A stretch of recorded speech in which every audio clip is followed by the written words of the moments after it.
I was angry. I was resentful. I did not have that feeling of freedom. I jumped right into, being responsible for another person at a very young age. It Oh, was a very difficult time because I was pulled in so many different directions, as all of us often are. The aha moment was honestly that feeling or that realization that for those 2 days that I was there, I didn't have to think about what anybody else needed, what mm. anybody else wanted. It was just about me. Hello, everyone. Welcome to a new episode of the Global Midlife Sisterhood member highlight. If you're new here, welcome. And if you're returning to my new show, welcome back. Please make yourself comfortable and grab your favorite drink and enjoy this live conversation with our guest today, Debbie Weiss. Of course, Debbie and I would love to see your comments and questions. So before you leave a comment, make sure you grant StreamYard the permission to show your name so everybody can see who's leaving a comment. Now, let me give you a brief introduction to our guest today. Debbie is 58 years old and she has been a family caregiver for over 4 decades, pretty much nonstop since she was in high school. And if you've ever been a caretaker of a family member yourself, you would know how it feels. Stressed out, resentful, angry, and the list goes on. When Debbie turned 50, she had a major aha moment. And this moment literally transformed how she feels about herself, her family, and her everyday life. And if you are a caretaker, just like Debbie, her story will give you a fresh perspective. So let's welcome Debbie. Yay! Welcome, Debbie. Thank Thank you you so so much for much. having me. You're welcome. And thank you for taking your precious time out to, have a conversation with me and to meet with our members in this global community of midlife women, just like you and me. That's it. So, yeah, Debbie, you have been a caretaker for over 40 years. I would call you a professional caretaker. Do you agree? And tell us how your caregiving career started. Well, thank you, Louisa. Yes, I would absolutely agree. I didn't get a degree in a school for caregiving, but I seems to be my path in life. So the day after I graduated from high school, my father had a massive stroke.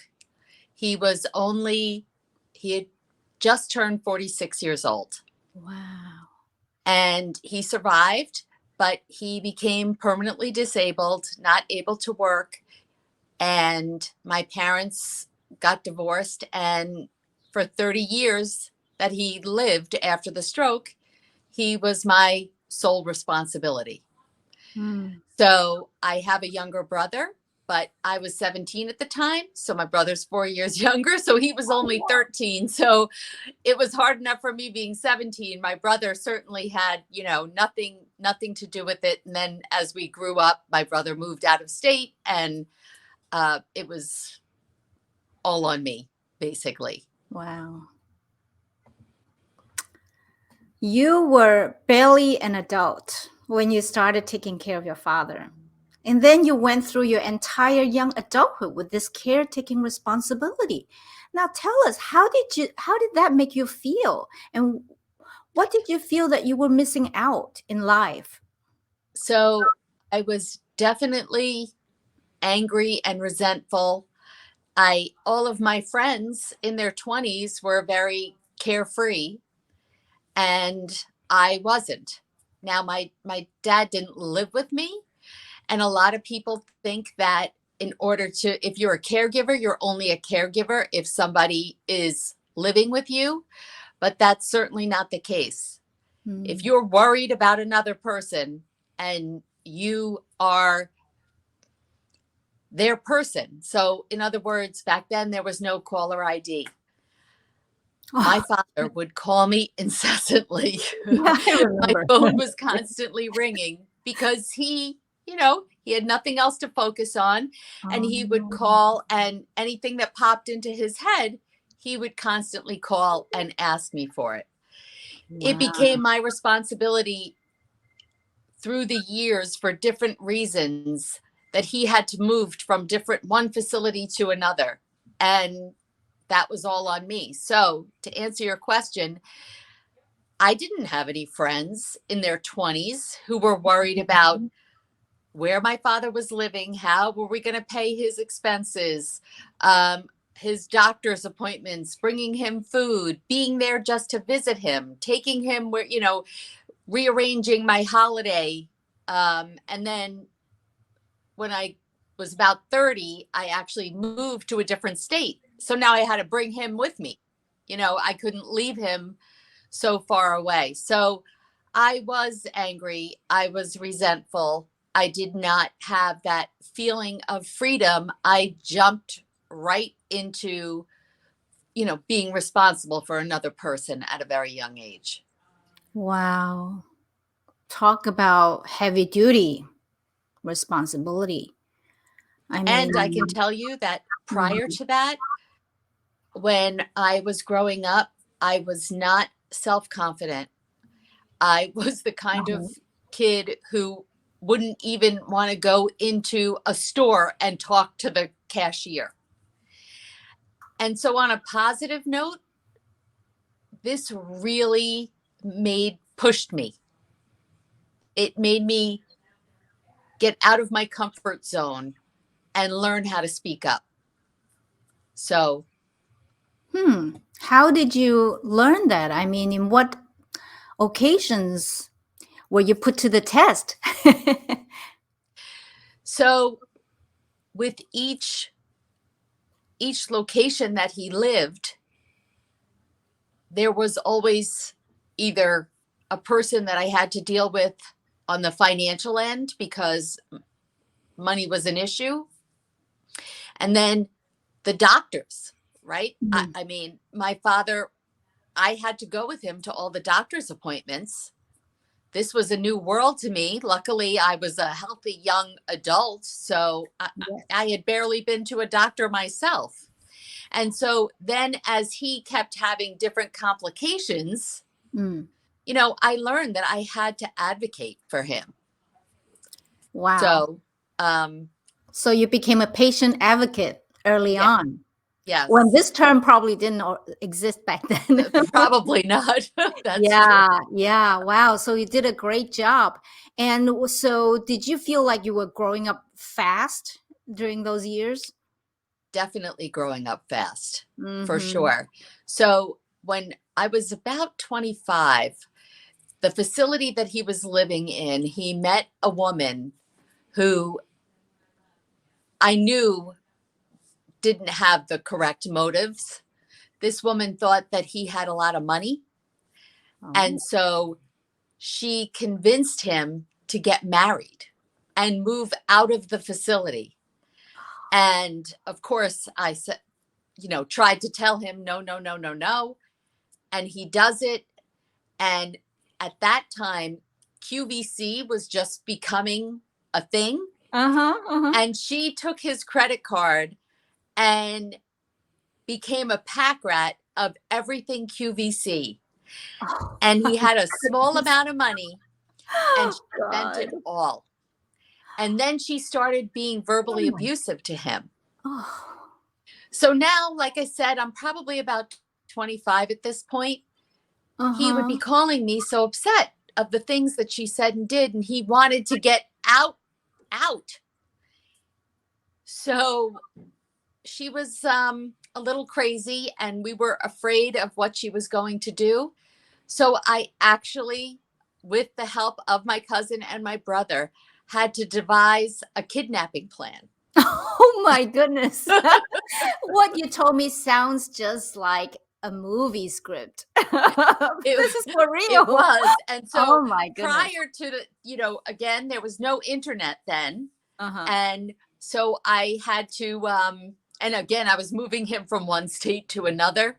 Uh-huh. So prior, I obviously had to find a place for him to live and get that all set up. And we went in on a day that we knew she was gone for the day, and we had the whole thing orchestrated, and the poor woman came home and he was gone and half the furniture was gone, and it was so crazy, It was but crazy. those are the kind of things that I was doing in my 20s. Wow. But did you feel it was fun to do at the same time? Oh, that one was a little, Yeah. that was definitely one for my memoir. Right. Yeah, for sure. Wow. So you were actually doing some kind of parenting of your father, right? Yes, Your roles reversed. Now let's fast forward a little bit. Talk about later on when you get married, and then I know that you have an older son and you have a special caregiving responsibility after his birth. So can you tell us a little bit more about that? sure. So I do have two sons. My oldest son, about 15 months old, was diagnosed with some developmental disabilities. And then about a year later, diagnosed with PDD-NOS, which is a diagnosis that doesn't exist anymore. It's basically autistic spectrum disorder. Hmm. And I went into mama bear mode and researching and honestly mortgaging my house to the max to have enough money to be able to do whatever type of therapies I thought could help my son. Nowadays, a lot of those things are covered by insurance, but back then they weren't. Mm. And so I put us in debt, but it didn't matter. And it still doesn't matter to me today because I did whatever I felt was right and didn't want to leave any stone unturned.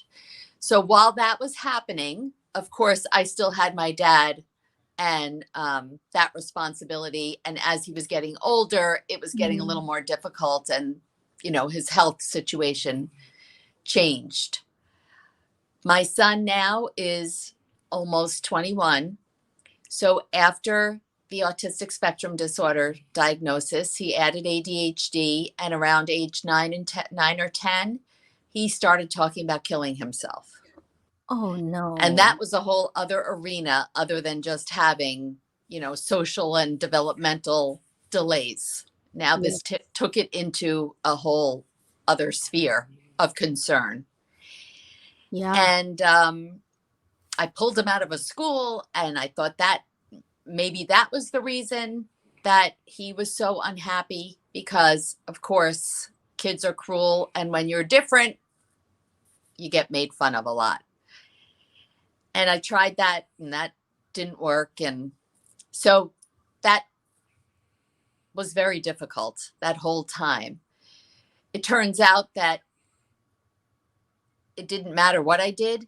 He clinically was depressed and also had anxiety. So then we started treatment for that.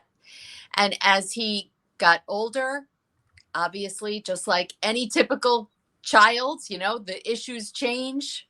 Mm-hmm.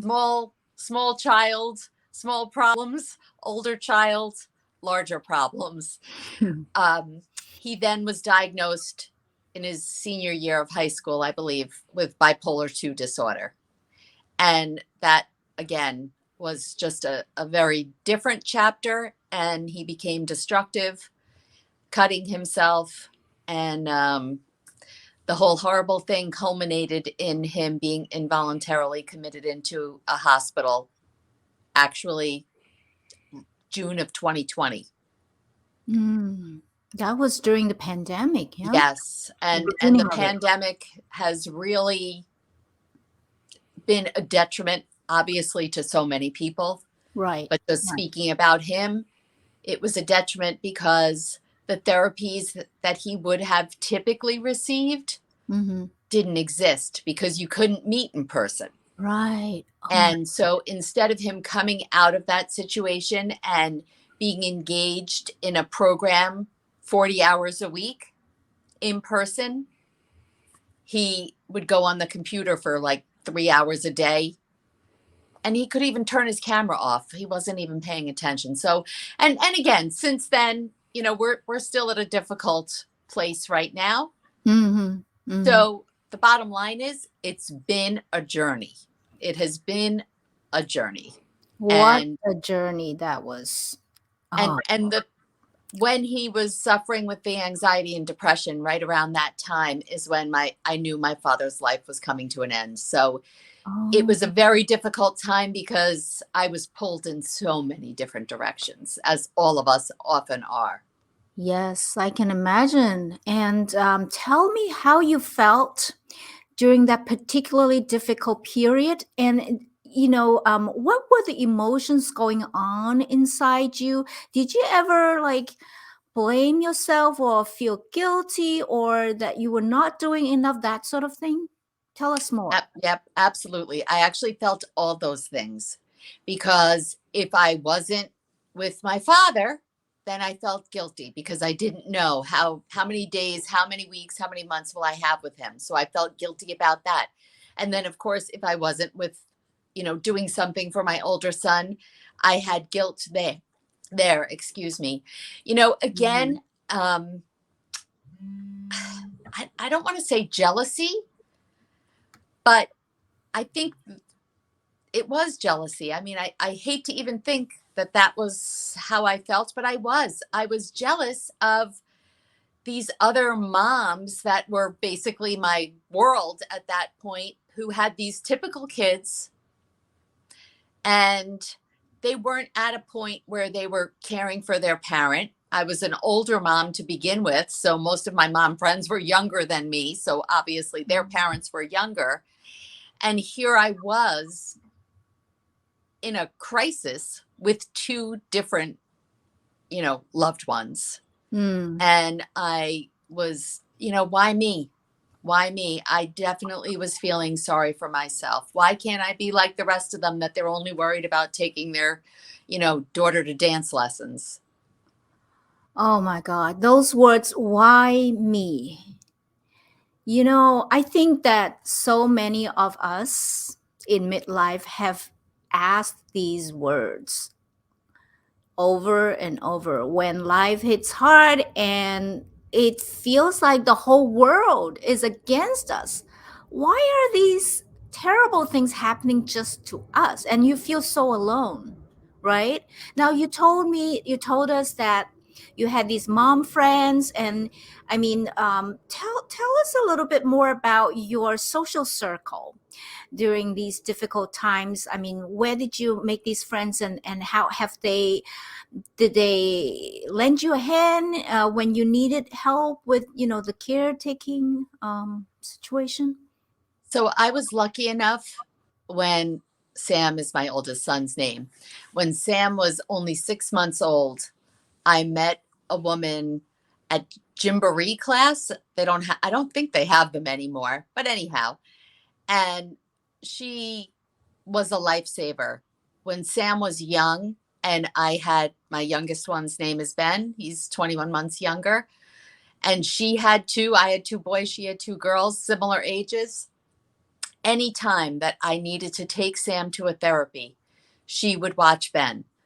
Anytime that I needed to go to some training, she would watch both of them. This is when they were younger, before they were in school full time. So she was incredible like that.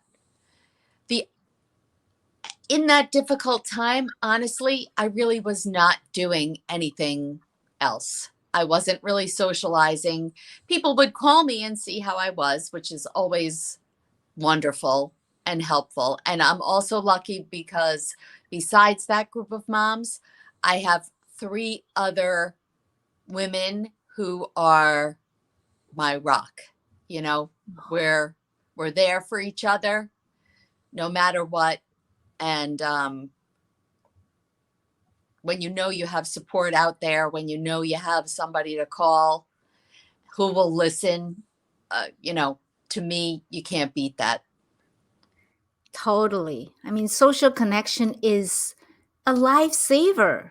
It keeps us sane, and when we are in a bind, in a very tough situation, we often feel isolated, don't we?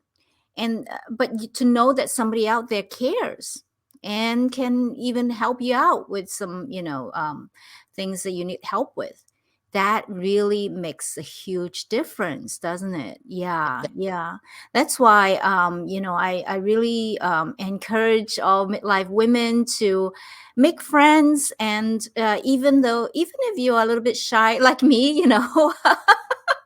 I actually have been feeling very alone throughout my midlife, because unlike you, I don't have kids, so I don't have mom friends. So that aloneness was pretty terrible, and that's why I set up this global midlife sisterhood group, so we can all make friends with one another and get inspired. So you are a great source of inspiration for us, Oh, because thank you. That's you an went through it. amazing. Yeah. I love that that's the reason that you started this group. And let me just say Mhm. that two of the three women that are my rocks, they don't have children either. Oh, okay. Mm-hmm. Mm-hmm. Yeah, Yeah. it is. It's So actually that's I don't like to always be in that mom world when mhm. that's that when the moms are only talking about their kids. Ah.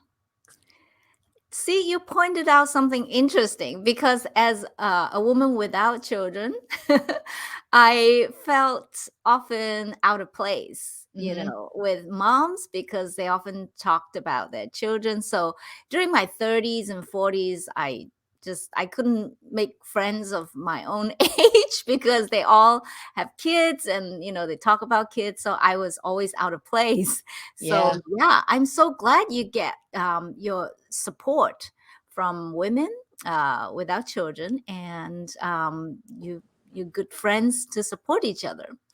exactly. So yeah, let's move forward a little bit and talk about the recent years. Now, I know that in recent years you started to care for your husband as well.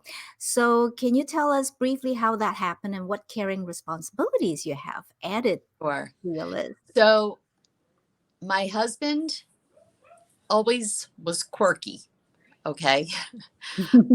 He had little OCD, anxiety type tendencies, extremely outgoing and friendly. And he and I worked together Hmm. for 25 years.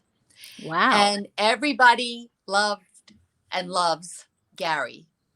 But Gary never liked to socialize. So I was actually going to point that out in your other question about how did I cope. It was very difficult for me because I didn't really understand how he's so friendly. It's not like I just don't understand. I Mm. still don't really understand how it works. So I could never socialize as a couple. So, like you said, that you couldn't socialize with other mom friends, I couldn't socialize really with them either, because if they were doing something as with families or as a couple, my husband wouldn't go. Oh, okay. He also has many physical ailments that have escalated over the years. Hmm. But mentally, the last few years that he was working, he he was anxious just to come into the office. And so Mm. it turns out that he shares the same mental illness diagnoses as my son. They just didn't present like they do now for my son. And as he's gotten older, these things have just escalated. And one day he walked out of our office here and said, I can never come back. Oh, And wow. he just left the office, couldn't even bring himself to tell me what needed to be done. What didn't he do? Like, really, just papers everywhere, and just Mm. never came back. Never even Um, walked in the building for a year after that. So now that was about 3 years ago.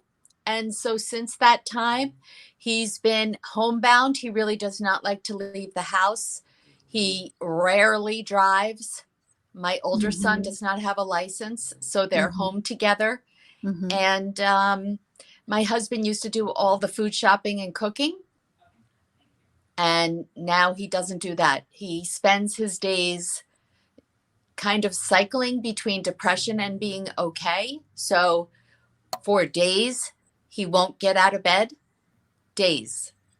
And then he'll get up for a few days, doesn't really do anything, but at least he's up. And then he slips right back in. So it's very difficult to watch, and it's very difficult on all of us. Oh, absolutely. That sounds really, really tough. And as somebody you love, I mean, it's hard to see what's going on, and then there really isn't so much you can do to influence the mood, right? Because it's a Actually, you bring up a really good point. So for many years, mm-hmm, I, he has a slew of doctors. There's always something going on that needs to be addressed. And I would make the appointment. And then, of course, I have to drive him to the appointment, and I have to be there anyway to talk to the doctors. And every time that I would make an appointment, that morning, he wouldn't get out of bed, or he'd tell me he can't leave the house, and I would have to cancel the appointment. So I rearranged my world, and it was never happening. mm, And just actually, probably about 6 months ago now, I realized he's 64 years old. He's obviously a grown man. I cannot make him do anything. mm, If he tells me he wants me to help him go to X doctor, of course I will do it. But other than that, I'm not being proactive. He has to, the person has to want to help themselves. And I think he wants to, but because of all of his issues, he just can't get out of his own way. And it's sad.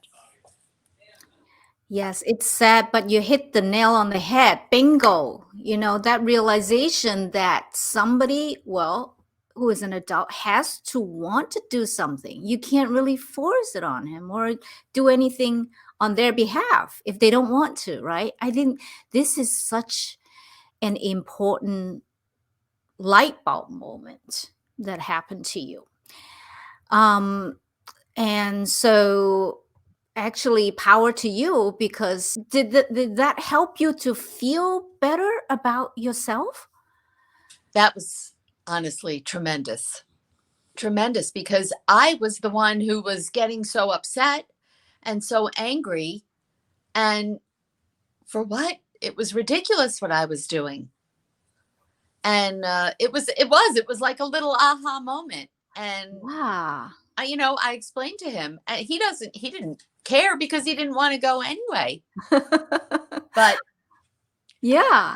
yeah, it's taken a lot of pressure off me, because I was always, oh, who does he have to see, and when's his next appointment, and when other appointment? And now he canceled this one, so I got to get him to blood over here. And Right, right. Oh, I can't agree more with how you feel, like your realization. Because I've experienced things like that a lot myself. When I was married previously, I'm divorced now. I experienced similar things. Circumstances were different, but internally, and I think that a lot of you ladies out there probably experience the same dynamic internally, because we feel like we have to do this and this and this in order to be a good wife or a good partner, or just outright to be a good person. exactly. And if we fall short of our high standard, then we are no good. We are a failure. And this self-condemnation, self-criticism makes us feel so badly. So, oh, what you said was gold. And I hope that everyone here just take that to heart and think about what's going on inside and how you can actually make yourself feel better without the guilt. And Exactly. it takes some Exactly. exercise, doesn't it? It's some mental muscle. It is, through this whole journey, and we'll talk about it.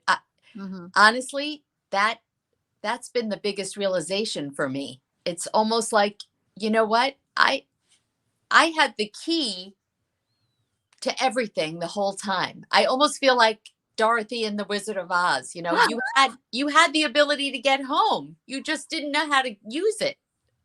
Oh, I love that analogy. It fits in with your decor, the red, Yeah. red shoes. Oh, I love it.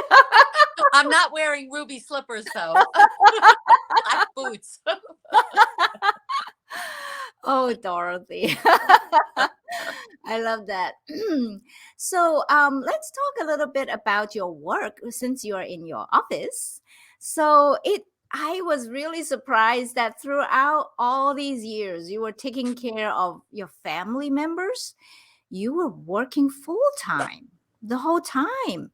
And how did you make it work for you? I mean, how did you juggle between work and family caregiving responsibilities? So I'm very lucky because I am self-employed. And so it's a huge advantage. It's an advantage and it's a disadvantage, right? There's benefits, Mm-hmm. pros and cons to everything. Mm-hmm. The downside is the guilt and the worry, and things aren't going at, I'm not what I'm supposed to be doing at the office, and you're thinking about it 24/7 because it's your business, so it's your responsibility. I also felt like, do you hear that noise? I just have to stop. This is my dog. He's on my desk. I got to He's see with if I you? can. I don't want to mess it all up, but Let's have a look. Oh, and he wants to get down. So I have to pick him up. Otherwise, he's going to just yes, keep doing do that that. to Is us. that Yogi? Come here. Come here. I didn't even know he was there. He's been so Okay. quiet. Sorry. Oh, sweet. I take care of him too. That's right. Yeah. So tell us So about yeah, your so I'm lucky background. that I am self-employed because honestly, it would have been extremely difficult to give as much time and energy as I did. So, Mm, like I said earlier, when my father was really near the end of his life, I was able to spend more time with him because I could leave here. At that time, my husband was also still working. So at least I did have a partner then who could mm, help both at the office since we were working together and at home with the mm. boys. I see. So I did have a great support system in Mm-hmm. place at that time. I didn't have to worry, as many caregivers do, that they're going to have to quit their job and Oh, I lose the know. income. So I was Exactly. very grateful for that. Yeah, yeah, that was really a very fortunate thing. But then you also have employees, right? And then Hmm. you delegate work to them, right? I do, but then it's also, and again, this is self-inflicted. This is all my thoughts, but I never wanted to be the kind of boss that wasn't in the game as much or more than my team members. I see. Got it. So, I don't Mhm. know how people can just leave willy-nilly and, I was going to say, go play golf or go do whatever they're going to do and not give a care about work. Yeah, You it's hard care. for me. Yeah. It's hard for me. I can see you are somebody who really cares and who's very conscientious about everything you do. Now, I want to draw our attention to your big aha moment when you turn 50. That's right. So, can you tell us more about it? Sure. So I love my birthday. I think my birthday, and everybody should know that my birthday is a national holiday. And I don't care how old I get, it makes no difference to me. It will never make a difference to me what the number is. I will scream it from the rooftops. So Yay! when I I love was that. turning, getting ready to turn 50, these three friends that I mentioned earlier said, "That's it. We're going away." I said, "Away? just for 2 nights. I, how am I going to leave everybody? I was just, of course, really wanted to go, but they pushed me into going. And the aha moment was honestly that feeling or that realization that for those 2 days that I was there, I didn't have to think about what anybody else needed, what Mm. anybody else wanted. It was just about me. And I realized I had forgotten who I was. I'd forgotten that I loved to laugh. I forgot that I loved to dance. I forgot all of these things about me because my whole adult life was always, the focus was always on somebody else. Yeah. And I think that that 50 number made me realize, if not now, when? Oh, I love that. It's time, it's my life, and something that I heard recently is this is your one and only life. And I say that to myself all the time.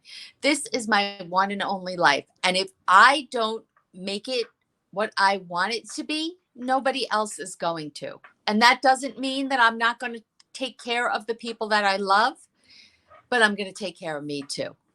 And so I came back from that trip, and at the time, I didn't have as much clarity as I do now looking back.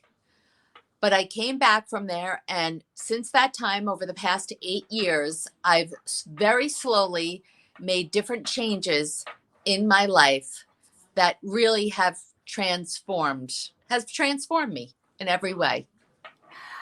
Wow. Let's pause for a second. I love when you said me too.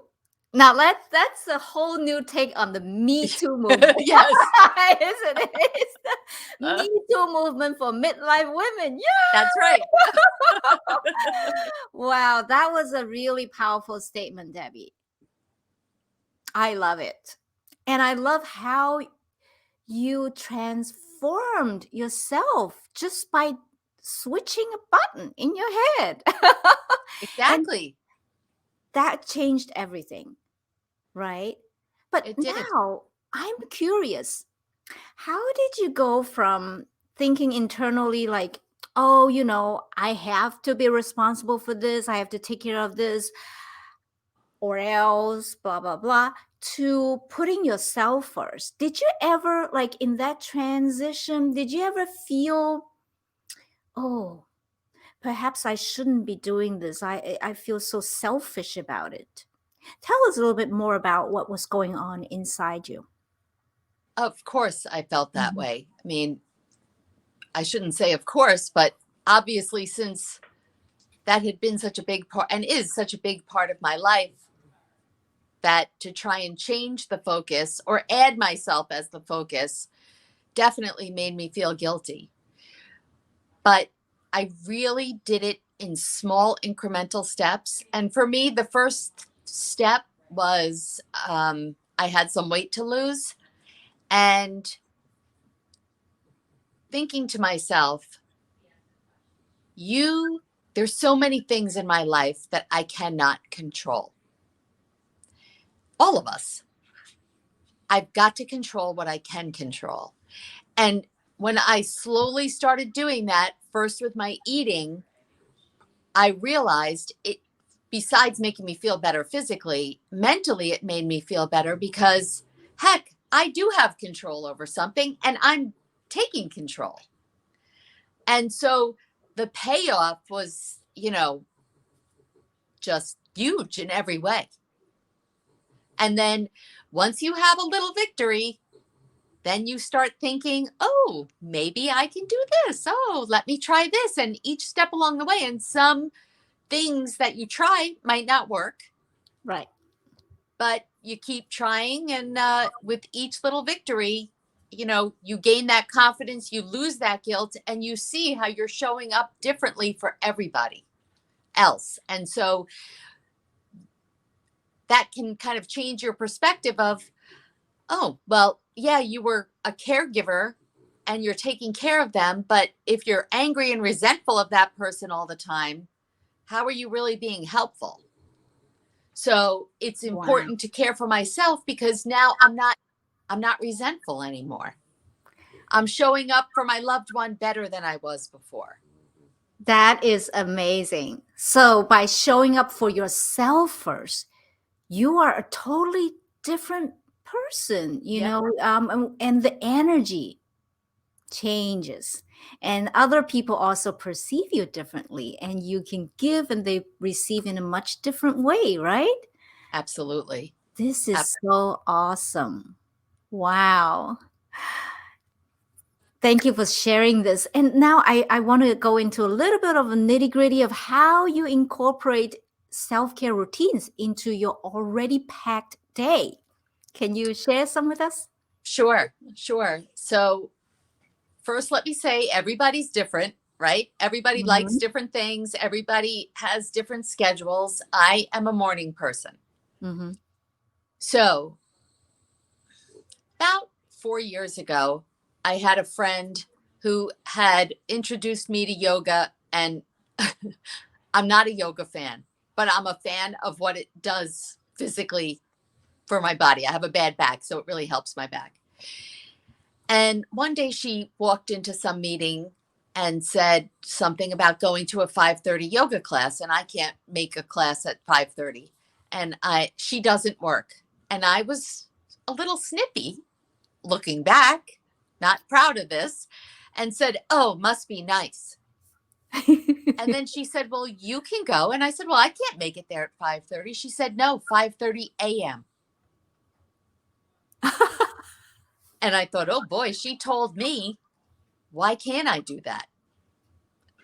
And I this is pre-pandemic. The next thing you knew, 3 mornings a week, I was going to 5:30 a.m. yoga. Luckily, it was only a mile from my house. And we had a very small but mighty group. There was only like 4 of us who showed up regularly.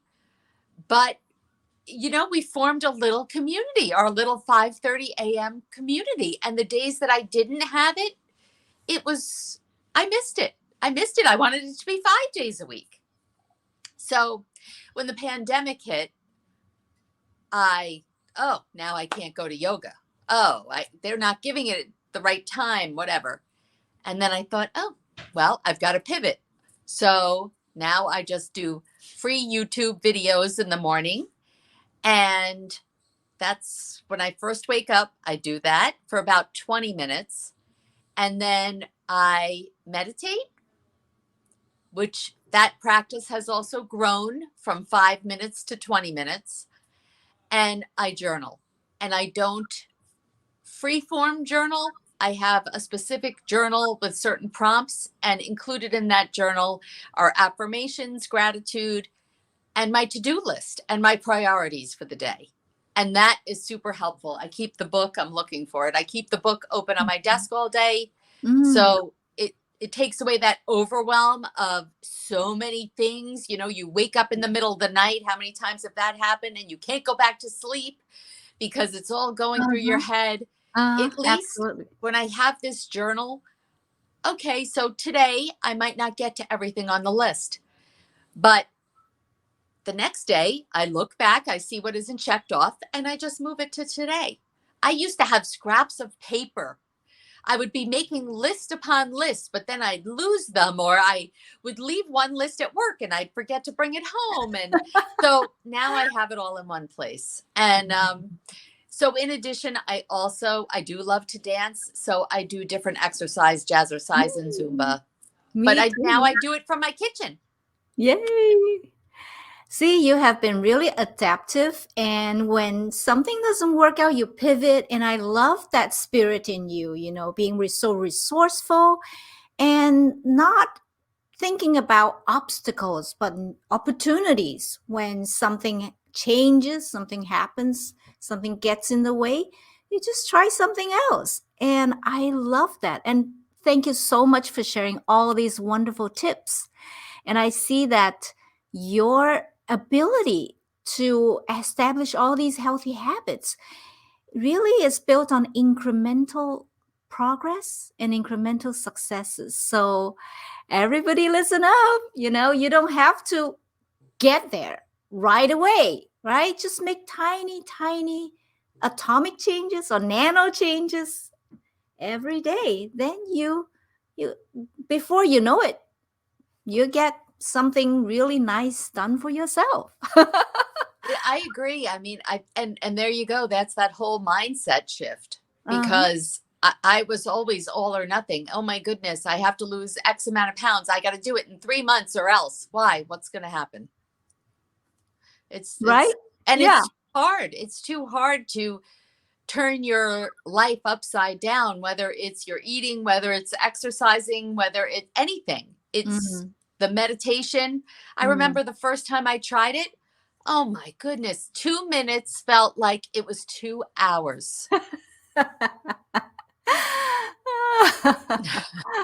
I'm totally with you. Like, I was a black and white, all or nothing kind of girl. If I did something, it would have to be perfect, or else I would just give up. Yep. And it took so long for me to give up that mentality. And it's still there, some of it, but I mean, I'm no longer all or nothing. And I think that really helps. And oh, Debbie, I thank you so much for sharing all these wonderful tips and your life experience, your wisdom, and just the inspiration, that you give to us. It's priceless. And before we end today's episode, I want to ask you about your caregiver self-care squad. Can you Mhm. tell us more about it and what you're looking to achieve with it? Well, thank you. So, only about a couple months ago, I had another aha moment Oh. and I realized I know why I've had this life of caregiving for 40 years. And now this transformation over the last 8 years. And it's to share what I learned with other caregivers who might be where I was 8 years ago, or 4 years ago, or 3 years ago, whatever the case may be.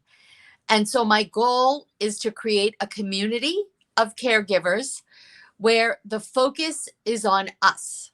Because when Hmm. you're a caregiver, the focus is always on your loved one.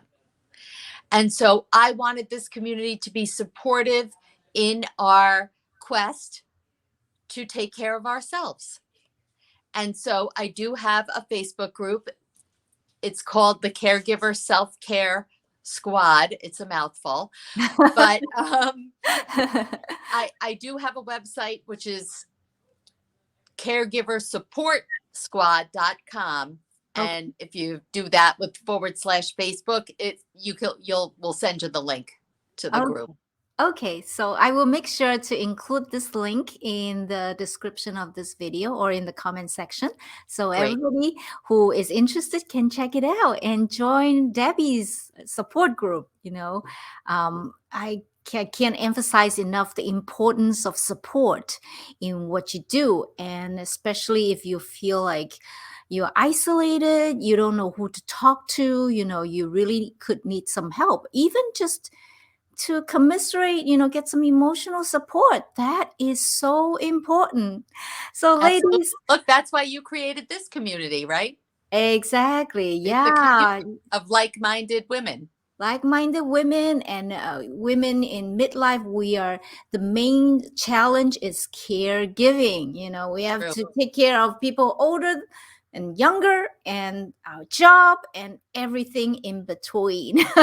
And Absolutely. where does that leave us, right? So it's really important to remember the me too. Right. Me too. Our own me too. Oh, me too. Oh, I love it. I love it. Well, thank you, ladies, for joining us. And if you are watching this interview, but in replay, please put a hashtag replay in the comment section. And please leave your comment for Debbie. And, Debbie is part of our group, so she will respond to your comment later on. And Debbie, I'm so honored and I'm so happy that you're here with us. We have so much to learn from you. So thank you again for joining us today. And I can't thank you enough for having me, and a great conversation. Wonderful, wonderful questions. I love the points that you emphasize. So I appreciate it very much. You're very welcome. So, all right. Well, wish everyone a wonderful day, and we'll see you in our next episode. All right. Have a great day. You Bye. too. Bye. Thank you for watching this episode of the Global Midlife Sisterhood podcast. If you enjoyed it, please like, share, and subscribe to this channel. This channel is for midlife women from all over the world. And we also have a Facebook group called the same name, Global Midlife Sisterhood. In this group, we have a lot of awesome ladies. We have a lot of tips about self-care and a lot of wisdom and experience that we share with one another. So come join us and have fun. See you next time. Bye.